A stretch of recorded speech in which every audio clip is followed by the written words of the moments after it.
They ordered a female veteran to remove her shirt, then saw the tattoo no one dared speak about. The moment the officer ordered her to remove her shirt, a heavy silence fell over the crowded room. No one expected the faded tattoo revealed beneath, an intricate emblem worn by few, spoken of by none.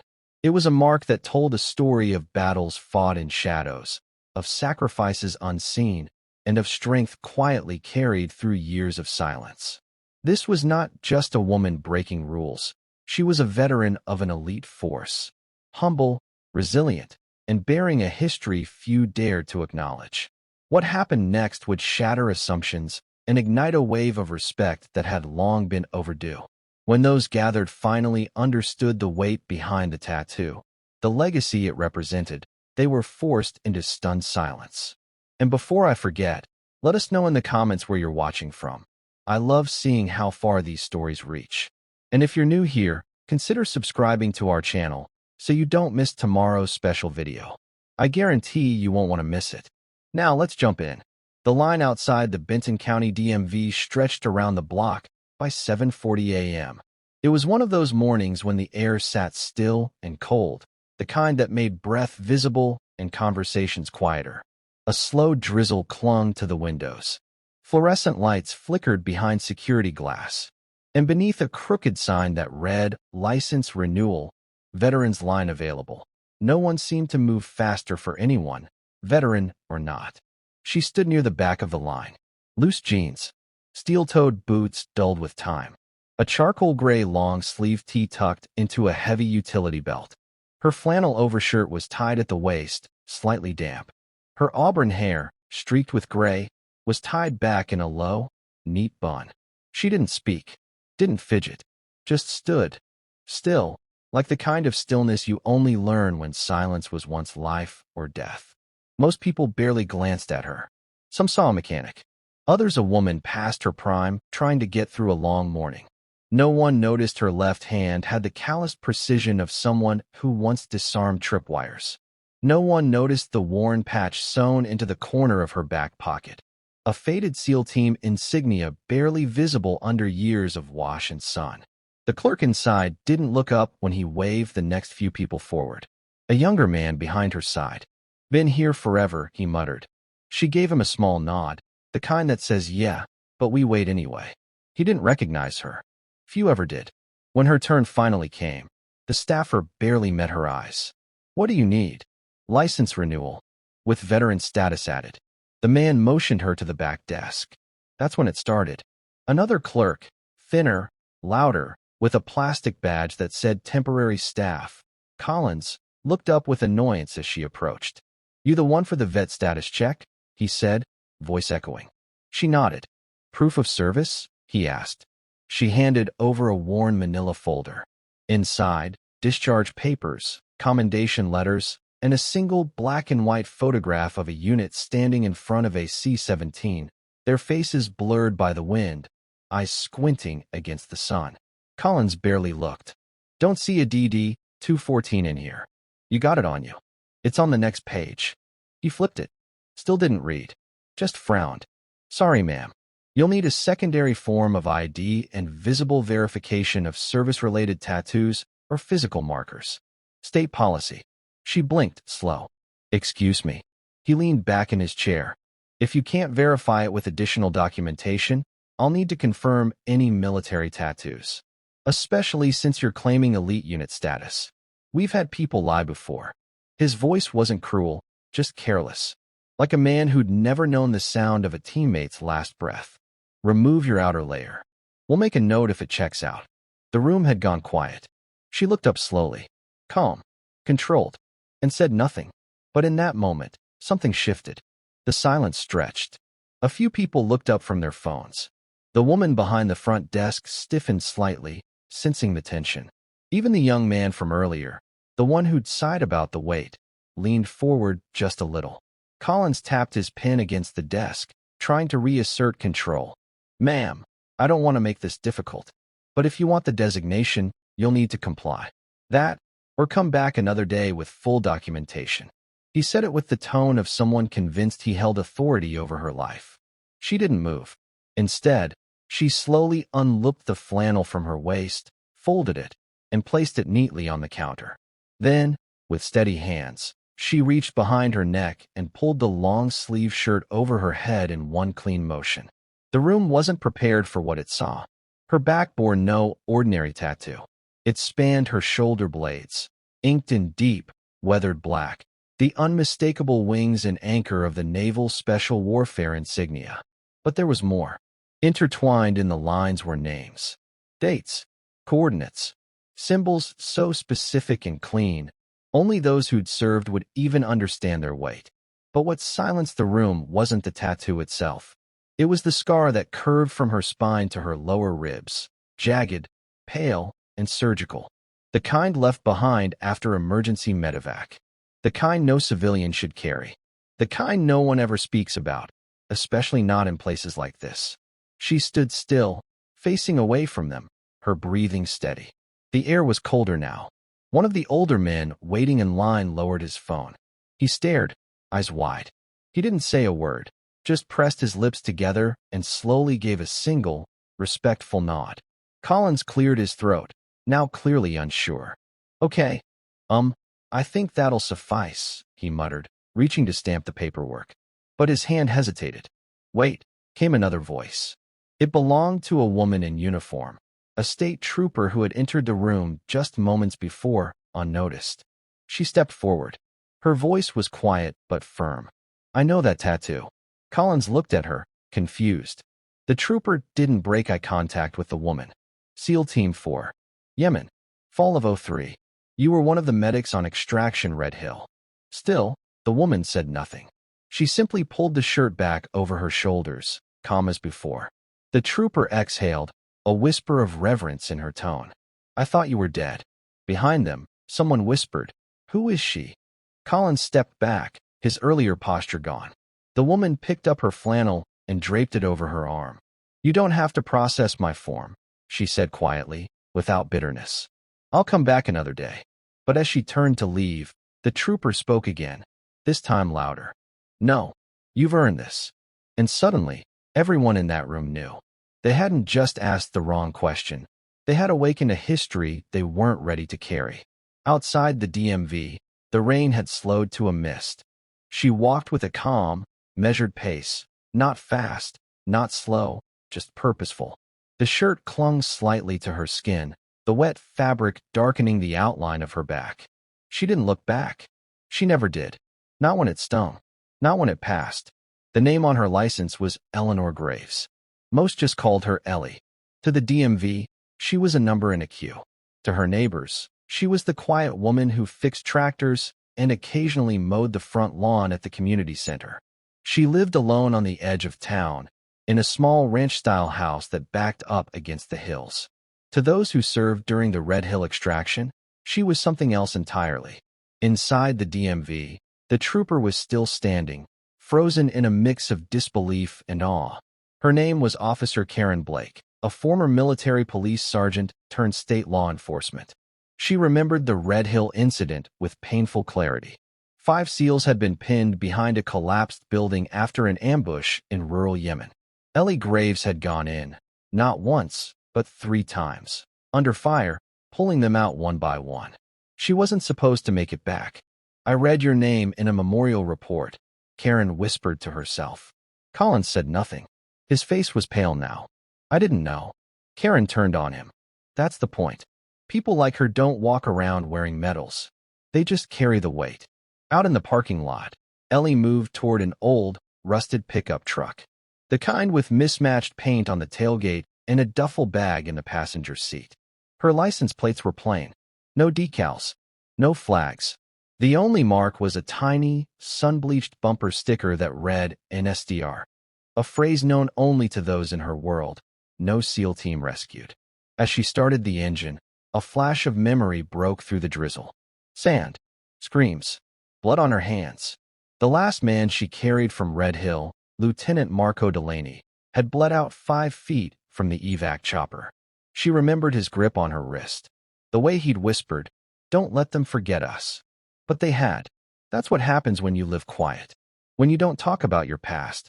When your scars are real, but your papers are buried in bureaucracy. Back inside, Officer Karen had stepped behind the counter. I'll finish processing her paperwork, she told the staffer. Why? Karen paused, then said it aloud, the name that had long become myth in certain corners of the community. Because she's Valkyrie. A silence fell again, this time heavier. Not a nickname, a call sign, a ghost story among elite units. The medic who walked through fire and never raised her voice. The one who always came back with the wounded, or never came back at all. Out in the parking lot, Eleanor Graves drove away, and Benton County had no idea that they had just dismissed a legend. Eleanor pulled off the road just past the edge of town, onto a gravel shoulder beside a quiet ridge where the pines grew thick. She shut off the engine and sat still, the ticking sound of the old truck's engine cooling the only noise. This wasn't a place with meaning, not like a memorial or graveyard. It was just somewhere no one would find her for a while, somewhere she could breathe. She reached over to the glove box and opened it. Inside, a folded map with hand-drawn notations, a multi-tool worn thin, and a tin Altoids case, not filled with mints, but with a compact trauma kit she hadn't touched in years. Beneath that, wrapped in waxed canvas, were a few relics she'd never found the heart to discard. Dog tags, scuffed. One set was hers. The other, worn and snapped halfway through, belonged to Lieutenant Delaney. She held them both for a moment, thumb grazing the etching. That name had stayed with her through recovery, through surgeries, through a medical discharge that came without ceremony. The military never liked loose ends, and women like her, women who returned alive when others didn't, made for complicated files. She could still hear his last words in her ears. You walk like a ghost, Graves. Maybe that's what keeps you alive. She hadn't even known what he meant then. She did now. There were no photos of her in unit scrapbooks. No plaques with her name. Just scattered mentions in after-action reports and encrypted comms logs, buried beneath clearance levels and black ink. But those who'd been there, they remembered. Some whispered stories. Others, like Karen Blake, had memorized them. Ellie placed the tags back in the glove box, slow and careful.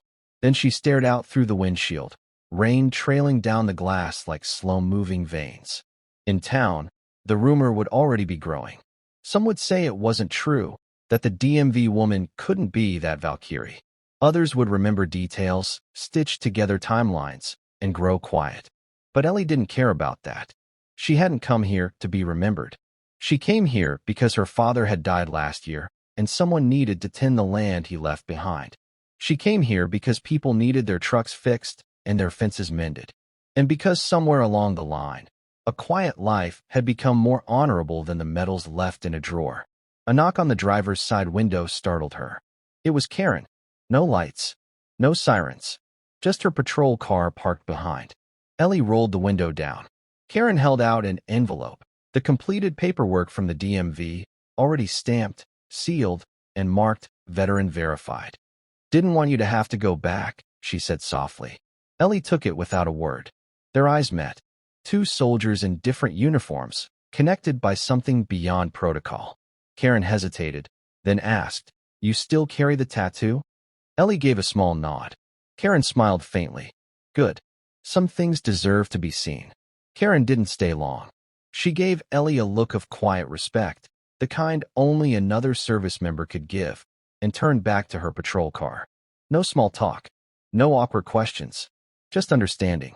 Ellie waited until the engine faded into the distance before opening the envelope.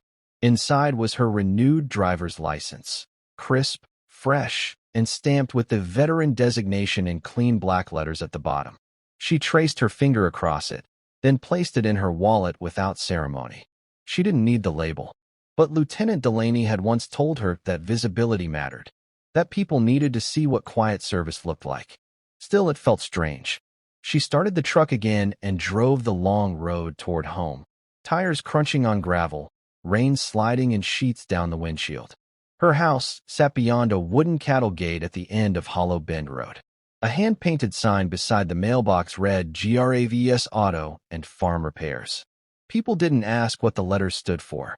They just called her when the diesel pumps gave out or when a tractor starter refused to turn over during winter frost.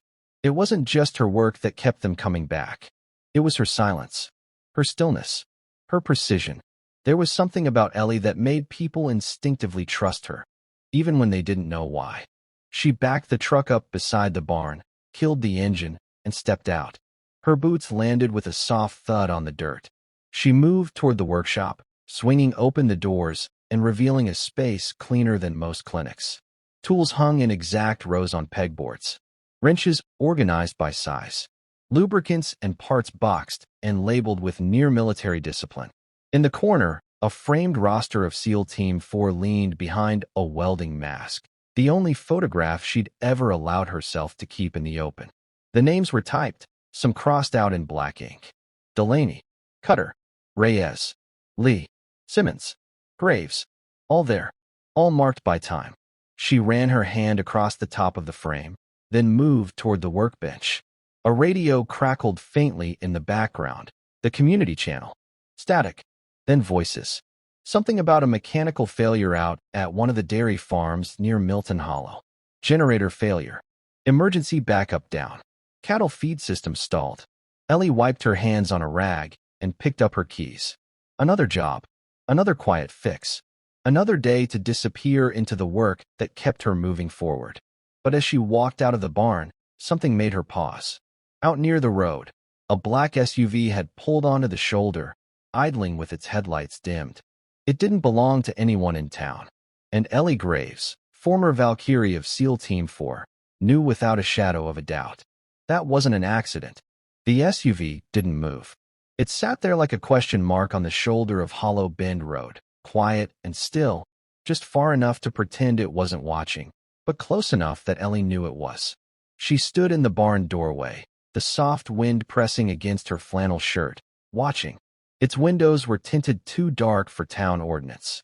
Its plates were government black, and the idle hum of the engine was steady, low, precise, probably hybrid. Not a local vehicle, not even close. She didn't reach for a weapon. She didn't tense. She just waited. Whoever was inside had already seen her. No use pretending otherwise. After nearly a minute, the driver's door opened. A man stepped out, tall, lean, wearing a dark jacket over a pressed shirt and slacks. Civilian clothes, but everything about him moved like he hadn't forgotten training. The way he scanned the surroundings, the way he stood with his feet shoulder-width apart, the slight tilt of his head, as if anticipating angles of approach. He was alone. That told her something. "Ms. Graves?" he called out, his voice polite but firm. She didn't answer. He took a few steps forward. Not rushed. Respectful. "I didn't come to bother you. I was asked to deliver something. That's all." Still, she said nothing. Finally, he reached into his coat slowly, open palm, cautious, and pulled out a thick envelope. No markings on it. No insignias. But from the way he held it, she recognized what it was. Top clearance courier delivery. No trail. He placed it gently on the edge of her mailbox, then backed away. "I was told not to stay. Just deliver and leave." She raised one eyebrow. "Who told you?" The man paused. His expression shifted. "A name I was told not to say out loud." Ellie crossed the distance between them with 3 silent steps. Close enough to read the detail in his eyes. That's when she saw it. Not fear, but reverence. Like he already knew who she was. Like he'd heard the stories. She took the envelope. He nodded once. "For what it's worth, ma'am, my brother was in Red Hill. He didn't make it. But I was told you stayed with him until the end." Ellie's voice was quiet. "What was his name?" "Derek Shore." Her breath caught, just slightly. She remembered the name. Remembered holding his hand as the medevac circled too far and too late. "I carried his unit patch in my medkit," she said. "For 3 days." The man's eyes grew wet, but he didn't let a tear fall. "Thank you," he whispered. Then he turned, got back into the SUV, and drove off without looking back. Ellie stood there in the road as the sound of the tires faded. She looked down at the envelope, fingers tightening around it. No return address. Just her name. Not Eleanor. Not Miss Graves. Just one word, typed in bold, all caps. Valkyrie. Back in the barn, the rain began again. Gentle, steady, as if the world were holding its breath. Ellie set the envelope down on the workbench, next to an open socket wrench set and an unfinished carburetor. She stared at it for a moment, unsure if opening it would pull her back into something she'd sworn she left behind. Then, with practiced hands, she peeled it open. No creases, no ceremony. Inside were three things: a satellite photo, a folded letter, and an old photograph, one she hadn't seen in 20 years. She picked up the photo first. It was grainy but recent. A remote compound tucked into the side of a ridge. Afghanistan. No, the trees were wrong. More likely Eastern Europe. The timestamp read 2 weeks ago, and in the lower corner was a red mark. A heat signature. She didn't recognize the compound, but she recognized the pattern, the layout of cover, the placement of guards. Whoever sent this didn't just want her to look. They wanted her to understand. She opened the letter next. It wasn't long. 2 paragraphs, typed. Valkyrie, one of ours has resurfaced. Off books. Held against her will. Confirmed ID, Lieutenant Anna Rivas. Unit, Ghost Team Echo. She's alive. We can't send anyone officially. But we knew if anyone could see what others couldn't, it'd be you. The map's enclosed. Burn this after reading. And, Ellie, you were never supposed to fade. We need your eyes again. K. Ellie sat down slowly, the letter trembling slightly in her hand. Anna Rivas. She hadn't heard that name since the fall of Mosul. Anna was one of the few she trusted without hesitation. A comms officer who once held a perimeter for 6 hours when a convoy failed to extract them on time. They had shared rations, stories, a tent in the cold. And silence. So much silence. Ellie had assumed she was dead. Everyone had. She turned the last item over. The photograph. It was old, sun-faded. 6 women in fatigues, dusty and smiling in front of a grounded Black Hawk.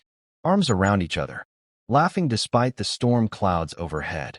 Ellie was second from the right, younger then, eyes harder than they are now. Anna stood in the middle. Back then, they had all called her Echo. Ellie pressed her palm to the picture and closed her eyes. They had all made promises once.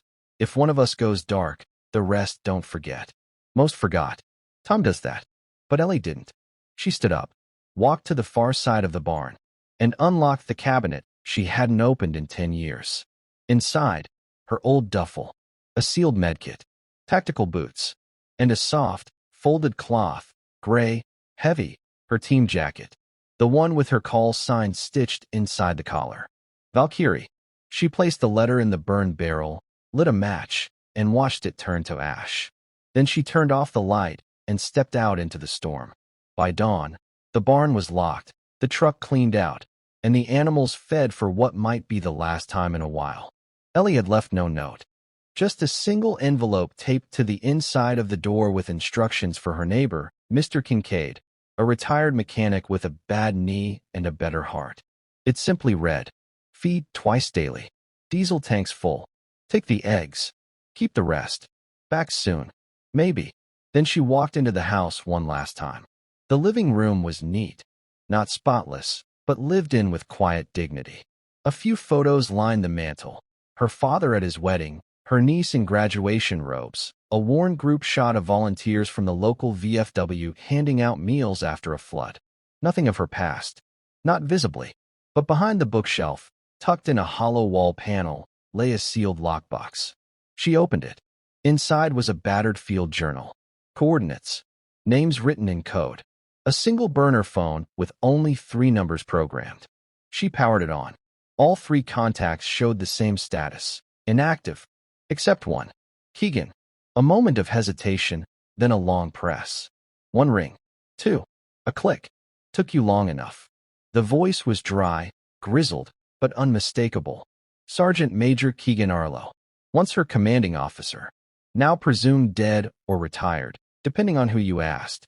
"I got your letter," Ellie said. "I figured. You packed yet?" "I don't even know where I'm going." "Doesn't matter," Keegan replied. "If you've seen the satellite image, then you already know what they're trying to do." "Extraction?" "No, not this time." His tone sharpened. "This isn't a mission, Valkyrie. It's a message. They took Anna because she knows what we buried. And they're betting no one left alive remembers." There was a pause. Then Keegan added, But I remember. And I know you never forget. Ellie said nothing for a while. Then, what's the fallback? I'll send you a location. Northern entry. Minimal heat signature. 2 days. Someone will meet you with gear. No unit, no backup. Just you. And if I don't come, I won't ask again. Click. The call ended. She stared at the screen as it went dark. There was no fear. Just the slow return of the rhythm. The pulse that only comes when the past stops pretending it's buried. When every movement means something again. When ghosts stop whispering and start walking with you. By the time the sun broke over the ridge, she was gone. The only sign she'd ever been there was a small indentation in the barn's dust floor where her boots had once stood, and a fading set of tire tracks disappearing down the back road, toward the old freight line and the waiting drop point. No fanfare, no flag raising, no crowd to salute. Just a veteran, quietly returning to where the fight had never really ended. The freight yard at Silver Junction hadn't seen real traffic in years. Rust clung to the rails like moss. Signal lights blinked on empty tracks with no trains to guide. A chain-link fence, half collapsed, let in stray dogs and wandering coyotes more than freight. And at the far end, just beneath the remains of a rusted-out water tower, sat an abandoned switching shack, the kind no one would bother checking, unless they knew where to look. Ellie arrived just after 6 o'clock. She parked the truck under a collapsed trestle bridge, double-checked the perimeter, and moved on foot. Her steps were light, deliberate. She didn't crouch, didn't sprint, just melted between cover like the earth itself had trained her. Inside the shack, the air was musty. Dust filtered through cracks in the roof like fine powder. In one corner, a duffel bag waited on a splintered crate, nondescript black canvas, tagged with the initials VG in red thread. No note, no welcome, just gear. Ellie opened it. Inside, a sidearm, holstered and clean, a compact suppressor, a roll of encrypted maps, reinforced tactical boots, a low-profile Kevlar vest, her old combat knife, the same she'd left in a forward base locker 15 years ago. She held it for a moment, thumb tracing the engraving on the hilt. Do no harm, but take no chances. There was one more thing in the bag, a folded cloth, dark gray. She unwrapped it and held it up. Her jacket, the same one from Yemen, from Red Hill, from the night they'd said she died. The stitching on the inside collar was intact. Valkyrie, e.g., NSWF. Her fingers trembled just slightly. It was like being handed your shadow after living in sunlight for too long. She slipped it on. The fabric clung to her like it remembered. Then the wind shifted outside. She heard a car. Low engine. Tires crunching gravel, slow and deliberate. Ellie moved to the edge of the shack and peeked out. A black sedan, newer, unmarked, pulled up near the fence line. The driver's door opened. A figure stepped out. Older man, limp in his left leg. His silhouette unmistakable. Keegan. He hadn't changed much. Gray stubble. Faded scar on his jaw. Eyes that still looked for exits in every room. Ellie stepped out into the light. He looked at her. A long moment passed between them. 2 statues carved by the same war. Didn't think you'd actually show, he said finally. I almost didn't, she replied. Keegan cracked half a smile. But you did. Because you always do. She tilted her head slightly. You have intel?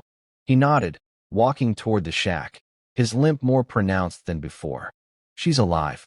Still in the compound. High probability they're trying to extract data from her. Maybe memories, maybe access codes. Either way, we don't have time. Window closes in 72 hours. And the others? No one else is coming. Ellie said nothing. She didn't flinch, didn't sigh, just reached back into the bag, pulled the knife from its sheath, and clipped it to her belt. Then we don't waste time, she said quietly. Keegan's voice softened. You're not her anymore, you know. Ellie met his eyes. That's the problem, she whispered. I never stopped being her. They drove in silence. Keegan's sedan cut through the morning fog like a blade. Engine quiet, tires hugging the back roads with precision. The town had long disappeared behind them, replaced by pine forest and broken fencing, open land stitched together by old utility poles and forgotten trails. Ellie sat in the passenger seat, her jacket zipped halfway, fingers tracing the edge of the map on her lap. The lines were coded, visual reference only, no GPS. Every mark reminded her of missions long buried beneath redacted reports. Still memorize everything before you move? Keegan asked, glancing over. She didn't answer. She just nodded once, folding the map with practiced hands and slipping it into the inside pocket of her jacket. You were always better than the rest of us at that, he added. Didn't need drones or tech. You just saw it. Ellie kept her gaze forward. That's why they called me Valkyrie. Keegan chuckled. Nah, they called you Valkyrie because you never left a body behind. His voice fell quiet. Not even when you were ordered to. A silence settled between them. Finally, Ellie spoke. Anna wasn't on any recent rosters. How did they know she was alive? Keegan's jaw tightened. Intercepted message. Russian origin, through a proxy server in Belarus. Someone used a burned satellite channel linked to Operation Echo. Ellie turned to him sharply. That protocol was shut down a decade ago. That's what we thought, Keegan replied. But if Anna still remembers access patterns, encrypted drop sites, even fragments of passwords, that kind of intel still holds value, especially to the wrong hands. Ellie's expression darkened. And no one sent a team? Keegan shook his head. They sent contractors. 2. They vanished. Because this isn't a job for guns for hire, she muttered. No, it's a job for someone who still knows how to disappear. They drove another mile in silence. Then Keegan reached into the glove box and pulled out a thin manila folder. He passed it to her. Inside, thermal images, movement charts, and a single surveillance still, grainy, time-stamped, but unmistakable. Anna, tied to a chair in a dim room. Eyes swollen, but alive. She was staring straight into the camera. Ellie ran her fingers over the image. Her jaw clenched. She looks like she knew we'd see this. She did, Keegan said. She knew the protocol. She knew who we'd send. They reached the end of the road, literally. A rusted barricade marked the transition between civilian roads and deep timber country. Beyond it lay 40 miles of wilderness and one thin path to the ridge where the compound sat tucked into shadow. Keegan parked. This is as far as I go, he said quietly. They've got drones, heat readers, vibration traps. You go in alone. Ellie opened the door, wind pressing cold against her skin. I never needed a team, she said. Keegan hesitated. No, but they always needed you. She looked at him, softly, but with steel. That's why I'm going. Then she walked into the trees, like a ghost returning to war. The forest swallowed Ellie as she moved deeper, her boots barely disturbing the thick carpet of pine needles and damp leaves. The air was heavy with the scent of earth and moss, a quiet contrast to the violence that had shaped her past. The canopy above filtered the sunlight into fragmented beams, dappling the forest floor with fleeting patches of light and shadow.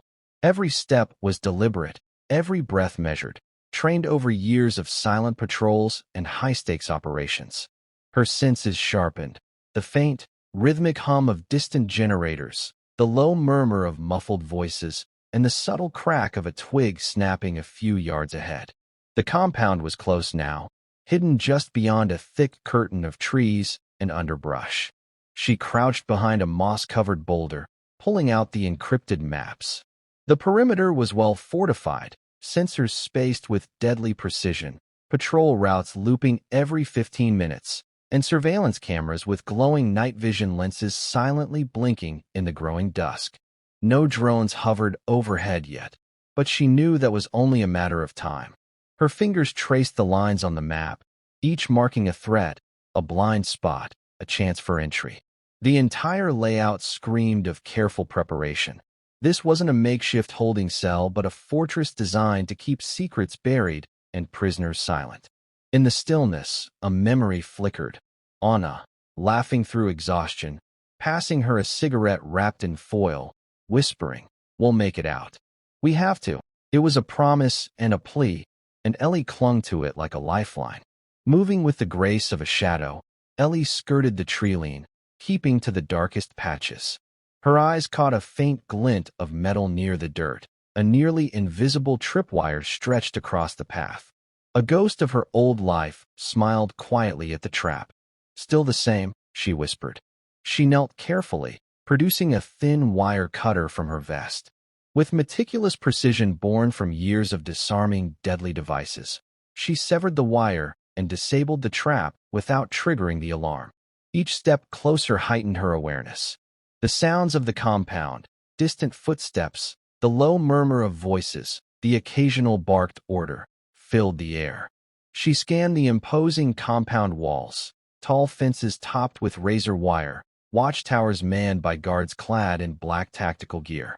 They moved with practiced vigilance, eyes sharp but unaware of the storm silently creeping through the trees toward them.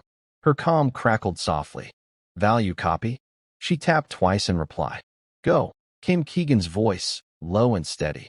"Patience," he reminded. "Extraction depends on timing and silence. No mistakes." She swallowed hard, adrenaline mixing with calm resolve. "Understood." Ellie slipped beneath the fence, landing lightly on the other side. The cold concrete of the compound floor replaced the soft earth beneath her boots. Harsh floodlights illuminated parts of the yard, casting long shadows and highlighting clusters of guards moving in patrol patterns. Her heartbeat steadied. This was no longer just a mission, it was a rescue. A retrieval of a ghost from the past who refused to be forgotten. Slow, controlled breaths filled the space between the distant gunfire drills and the whir of security systems. Every moment stretched, every shadow held a secret. Ellie moved with purpose, silent as a whisper, the weight of her past wrapped like armor around her. She was here for Anna, and she was going to bring her home. Inside the compound, the cold hum of fluorescent lights echoed down sterile corridors lined with cold metal and concrete. The distant, mechanical clatter of boots echoed faintly, mixing with the soft drone of machinery, a relentless reminder that this was no place for mercy. Ellie moved like a ghost, weaving through shadows cast by crates and scattered equipment. Each step was precise, silent, a dancer's grace born of years navigating hostile terrain. Her breath was slow, controlled, muscles taut but ready to spring. Ahead, behind a reinforced door with small barred windows, she caught sight of the figure she'd come for. Anna, slumped in the corner, bound and bruised. Anna's silhouette told a story of resilience and pain. Her eyes, swollen from sleepless nights and muted suffering, flickered with a light of recognition as they met Ellie's. "Anna," Ellie whispered, voice low but urgent. Anna lifted her head slowly, voice hoarse but steady. "Ellie? You came." Ellie nodded, crouching closer. "We're getting you out." Anna managed a weak smile that held 1,000 unspoken words. Behind them, the echo of approaching footsteps warned of incoming patrols. Tom was slipping away. Ellie pressed her ear to the door, counting the footsteps. 2 guards, circling near, but not close enough yet to overhear. She reached into her vest and pulled out a compact lockpick kit, fingers moving with surgical precision. Years of field experience had honed her touch, quiet, efficient, practiced. Each click of the lock was a nail in the coffin of their captivity. Click. The heavy door creaked open with agonizing slowness. Anna rose, leaning heavily on Ellie's shoulder. Her strength was waning, but her spirit was unbroken. "We don't have long," Ellie said, voice steady, scanning their exit route. Together, they slipped into the maze of hallways and fenced yards, moving as shadows themselves. Every faint noise felt amplified, a distant cough, a shuffle of boots, the low murmur of guards exchanging words. The compound seemed alive, watching, waiting. Suddenly, a piercing beam of light swept across their path. Ellie froze, pulling Anna behind a stack of crates just as 2 guards rounded the corner, radios crackling.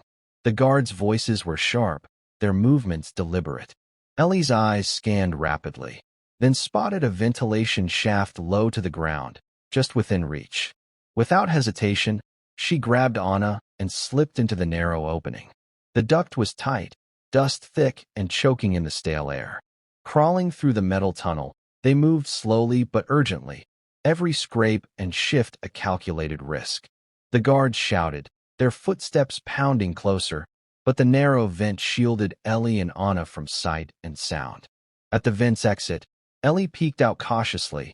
The path was clear. They emerged into the darkness of the forest beyond the compound's perimeter. The night swallowed them immediately, branches and underbrush concealing their escape. Anna gasped, her voice trembling. "You came for me." Ellie's gaze hardened with quiet resolve. "We're not done yet." In the shadows, their breath mingled with the night air, two warriors bound by unbreakable loyalty, ready to face whatever lay ahead. The forest enveloped them like an ancient sentinel, dark and thick with whispered secrets. Ellie and Anna moved with practiced stealth, navigating the tangle of roots, fallen leaves, and shadows that danced beneath the moonlight.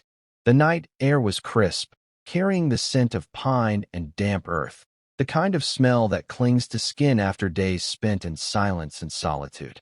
Anna's breathing was shallow but steady, a fragile rhythm that spoke of both pain and determination. Ellie reached into her pack and pulled out a small water pouch, pressing it gently into Anna's trembling hands. "Hold on," Ellie said softly, her voice a low promise. "We're almost clear." The narrow trail they followed opened onto a dirt road, where a nondescript pickup truck waited in the shadows, its engine silent, its paint dull and unremarkable. No flashing lights, no markings, just a reliable vehicle and a driver whose eyes bore the same weight of unspoken history Ellie carried. That driver was Marcus, former teammate, survivalist, and one of the few people Ellie trusted without hesitation. He slid quietly out of the driver's seat, his movements deliberate and cautious. Without exchanging words, Marcus offered a curt nod and helped Anna into the passenger seat. Ellie climbed in beside him, glancing into the dark tree line as the truck rumbled to life. The headlights remained off, swallowed by the night, as they crept forward on the dirt road. "Any sign of pursuit?" Ellie asked, her tone clipped but calm. Marcus shook his head. "Not yet, but they're fast. They'll be watching every road out of here." Ellie's mind began its relentless calculation: routes, extraction points, safe houses, timelines. Each variable layered with risk and hope. Her fingers brushed the collar of her jacket, grazing the tattoo hidden beneath the fabric, a faded emblem inked long ago, worn like a secret shield. It was the tattoo no one dared speak about, a mark of silent endurance and unsung valor. She had carried it through years of battles, loss, and quiet survival. It was a story written not in medals or ceremonies, but in scars and whispered respect. "Once we get Anna somewhere safe," Ellie said, her voice steady but tinged with the weight of the fight ahead, "we start planning the next move." Marcus glanced at her, his eyes sharp. "This isn't just about rescuing one woman." Ellie nodded. "No, it's about exposing what they're trying to bury, stopping whatever they're hiding." Outside, the forest seemed to lean in, listening to the vow carried by two warriors bound by loyalty and unbreakable resolve. The pickup vanished into the night, wheels stirring dirt and memories alike. A quiet exodus marked by determination, honor, and the relentless courage of those who fight without recognition. They arrived at the safe house just before dawn, a small, unassuming cabin tucked away on the edge of a forgotten logging road. Towering fir trees surrounded the structure, their dense branches reaching skyward like silent sentinels guarding secrets long buried beneath layers of moss and fallen leaves. The morning air was cool and crisp, filled with the scent of pine sap and wood smoke lingering faintly from the night before. Inside, the cabin was sparse but functional. The wooden floorboards creaked underfoot, and the faint hum of an old refrigerator was the only background noise in the stillness. Ellie helped Anna inside, guiding her carefully. Anna's steps were tentative, each movement weighed down by exhaustion and lingering pain. Anna sank onto a worn couch near a small window, her body finally surrendering to the fatigue that had been held at bay for so long. Her hands trembled slightly as she lowered herself down, eyes heavy but alert. Ellie sat beside her, her gaze sweeping the room, a place stripped of distractions, a sanctuary for healing. "Rest," Ellie said softly, her voice a gentle command woven with concern. "You've earned it. You survived what most wouldn't." Anna nodded, her eyes fixed on the cracked window pane where the first golden rays of sunlight filtered through. Her voice was hoarse but steady. "How did you find me? After all this time?" Ellie's fingers unconsciously brushed the inside collar of her jacket, where a faded tattoo lay hidden beneath the fabric, a symbol known only to those who had walked the path before her. It was a mark of survival, of unspoken bonds, a quiet declaration of endurance. "Some ghosts don't stay buried," Ellie said with a faint smile, the weight of history lingering in her words. Memories flickered in the silence, missions cloaked in secrecy, the faces of fallen comrades, the nights spent waiting in the cold, knowing the cost of silence. Ellie's mind wandered to the night they lost Anna, the night the world had assumed she was gone forever. But here she was now, alive, breathing, needing her. The cabin's modest kitchen held a small pot of coffee, the aroma curling upward in delicate spirals, filling the room with a comforting warmth. Ellie poured 2 cups, handing one to Anna. The warmth seeped into her hands, grounding her in the moment. "Once you're ready," Ellie said softly, "we start unraveling the truth. They took you for a reason. It's bigger than any of us." Anna's eyes sharpened, the flicker of fire returning to their depths. "Then we finish what was started." The sun climbed higher, casting long, slanting shadows across the forest floor outside. Light and shadow danced in tandem, a reminder that even in the deepest darkness, hope finds a way to break through.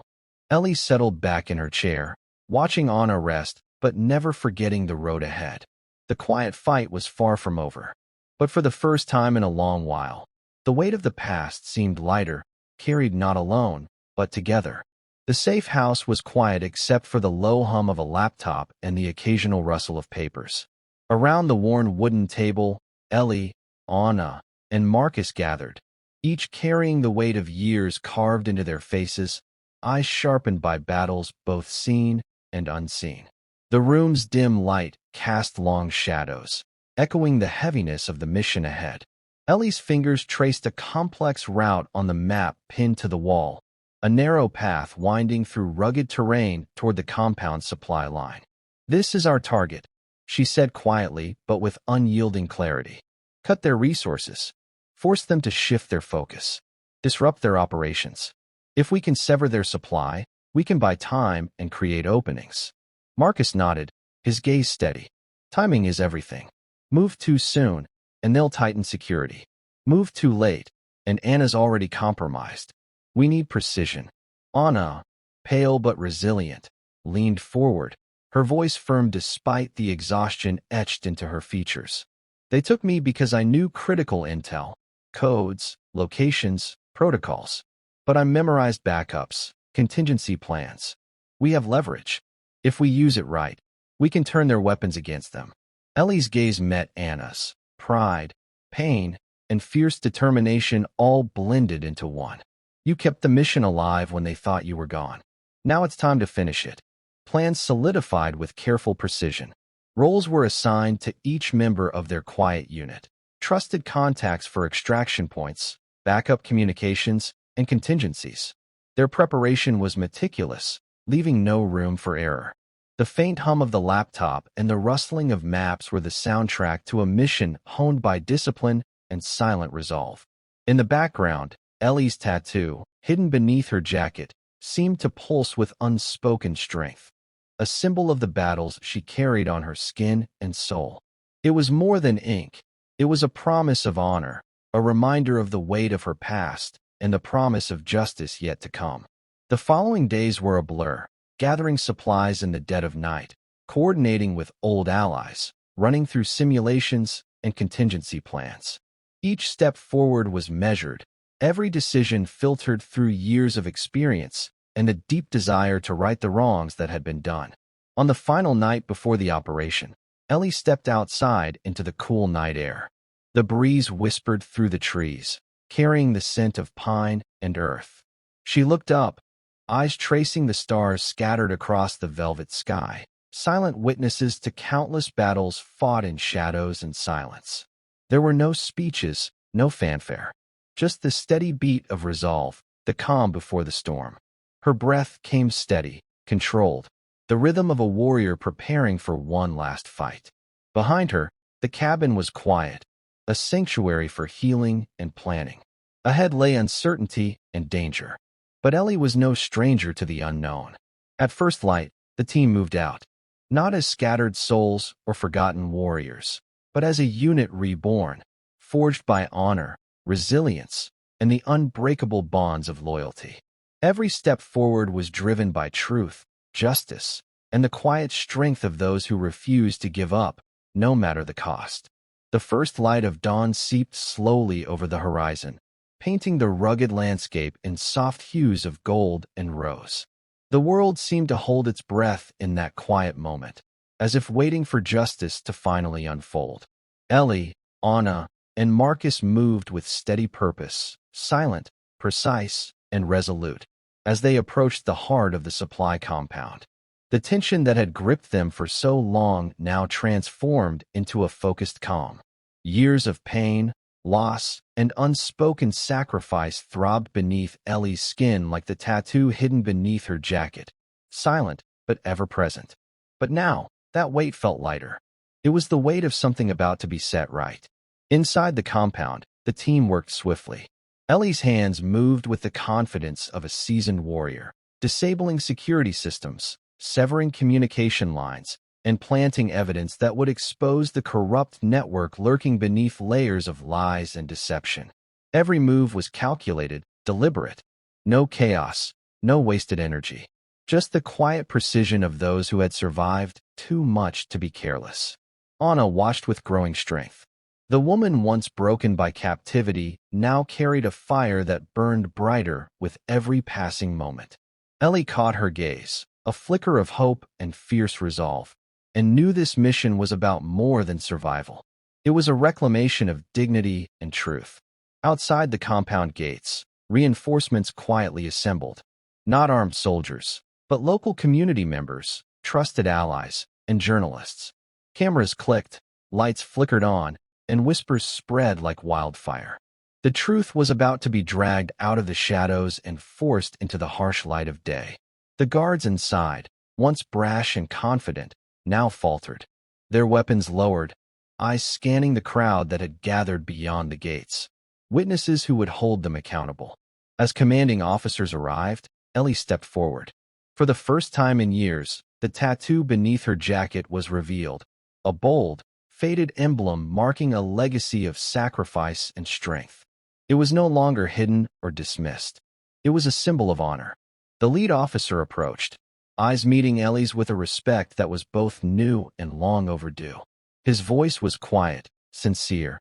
No one here ever doubted your strength, only your silence. Ellie allowed herself a small, measured nod. It was a victory not of loud celebration, but of presence, of standing tall in truth and honor. Later, as the sun dipped beneath the horizon, casting the sky in a wash of deep reds and purples, Ellie and Anna sat side by side.